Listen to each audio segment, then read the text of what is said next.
சரிந்து விழுந்தன. தி நகரில் உள்ள சென்னை சில்க்ஸின் 7 மாடி கட்டிடத்தில் நேற்று அதிகாலை 4 மணிக்கு பற்றிய தீ 24 மணி நேரத்தையும் கடந்து எரிந்து வருகிறது. 450 தீயணைப்பு வீரர்கள் களமிறங்கி 50 மெட்ரோ வாட்டர் லாரி தண்ணீர் அதிநவீன ஸ்கைலிஃப்ட் கருவியுடன் போராடியும் தீயை அணைக்க முடியவில்லை.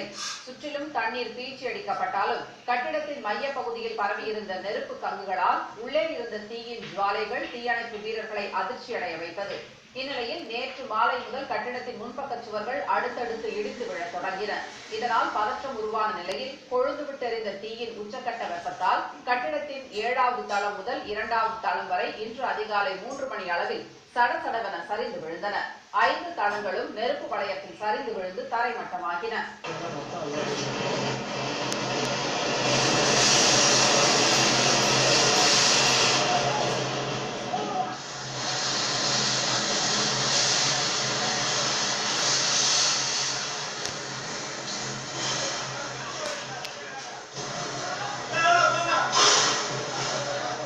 24 மணி நேரங்களை கடந்தும் தீயை அணைக்க போராடிய தீயணைப்பு வீரர்கள் ஒரு பக்கம் அணைத்தால் கட்டிடத்தின் மறுபக்கம் தீ எறிவதால் திணறி போயினர். தொடர்ந்து போராடியும் கட்டிடத்தின் உள்ளே எரிந்த தீயை அணைக்க முடியாமல் போனதே 5 தளங்கள் சரிந்து விழுவதற்கு காரணம் என்று தீயணைப்புத்துறை அதிகாரிகள் தெரிவித்தனர். முழுவதுமாக முயற்சி மேற்கொள்ளப்பட்டும் முழுமையாக உள்ளுக்குள் கட்டுப்படுத்த முடியவில்லை. இப்பொழுது கிட்டத்தட்ட ஒரு 2 மணி நேரத்துக்கு முன்னால் 3 மணி அளவில் அது கட்டடத்தின் உட்பகுதி இடிந்து உள்ளுக்கு அதன் உள்பகுதியிலே விழுந்துள்ளது. இந்நிலையில் சென்னை சில்க்ஸ் கட்டடத்தில் சற்று முன் மீண்டும் தீப்பற்றியுள்ளது. இதனால் கட்டடத்தின் முன்பகுதியும் சிறிது சிறிதாக சரிந்து விழ தொடங்கியுள்ளது. தீ மளமளவென பரவி பெரிய அளவில் எரிய தொடங்கியுள்ளதால் கரும்புகை சூழ்ந்து வருகிறது. இதையடுத்து அங்கு பாதுகாப்பு ஏற்பாடுகள் தீவிரப்படுத்தப்பட்டுள்ளன. தீ விபத்தில் சிக்கியுள்ள சென்னை சில்க்ஸ் கட்டிடத்துக்கு முறையான தீ தடுப்பு உரிமம் பெறப்படவில்லை என்று பரபரப்பு தகவல்கள் வெளியாகியுள்ளன. சென்னை சில்க்ஸ் 7 மாடி கட்டிடத்தில் தீப்பற்றியதற்கு தரைத்தளத்தில் இருந்த டீசல் கேன்களில் மின்கசிவால் தீப்பற்றிக் கொண்டதே காரணம் என்று கூறப்படுகிறது. இந்நிலையில் கட்டடத்திற்கான தீ தடுப்பு உரிமமும் முறையாக பெறப்படாததே இந்த பேரழிவுக்கு காரணம் என்று தகவல் வெளியாகியுள்ளது. லஞ்சப்படத்துக்காக விதிமீறல்களை அதிகாரிகள் அனுமதிப்பதே இதுபோன்ற சம்பவங்கள் நடக்க காரணம் என்று பொதுமக்கள் குற்றம் சாட்டினர்.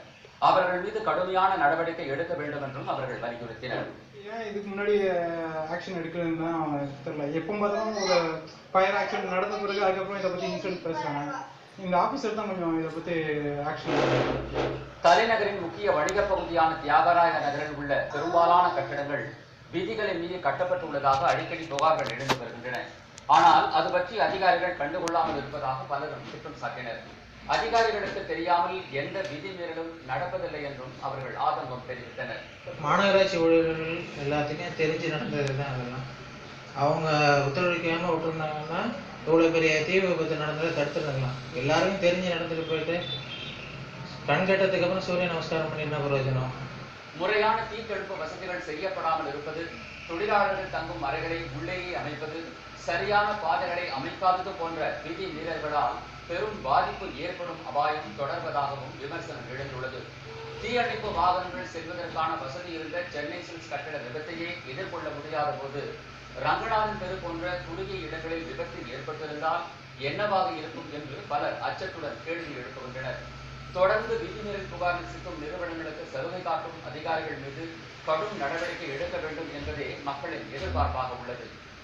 சென்னை சில்க்ஸ் கட்டட தீ விபத்தால் அதனை சுற்றியுள்ள பகுதிகளில் வசித்து வரும் பொதுமக்கள் கடும் அவதிக்குள்ளாகி தவித்து வருகின்றனர். தீ விபத்து ஏற்பட்ட பகுதி முழுவதும்